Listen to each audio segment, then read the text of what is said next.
একজন বাংলাদেশের মানুষের মা মাটি ও মানুষের নেতা ছিল। তিনার মা সাবেক বারবার নির্বাচিত প্রধানমন্ত্রী ছিলেন।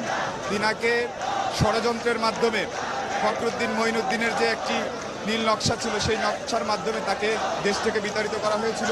তিনি দীর্ঘ দূরে থেকেও, লন্ডনে থেকেও বাংলাদেশের মানুষের সাথে কানেক্ট ছিলেন এবং বাংলাদেশের মানুষের সাথে সার্বক্ষণিক সে যোগাযোগ রেখেছে, দলকে সুসংগঠিত রেখেছে এবং সর্বোপরি 5ই আগস্ট ছাত্র জনতার যে বিপ্লব হয়েছে, এই বিপ্লব কিন্তু তার সেই যে প্রতিজ্ঞা, বাংলাদেশের মানুষের জন্য যে ভালোবাসা, বাংলাদেশের মাতৃভূমির জন্য যে নারীর টান, সেই টানের অংশ হিসেবে কিন্তু সার্বক্ষণিক বাংলাদেশের মঙ্গলের জন্য সে চেষ্টা করেছে।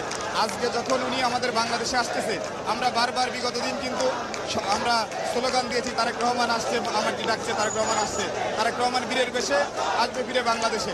আপনারা লক্ষ্য করেছেন যে বাংলাদেশে বীরের বেশে যদি কেউ আসে, বাংলাদেশের ইতিহাসে মনে হয় এরকম দিন আর কখনো কোনো নেতার জন্য হয়নি, যারা তারেক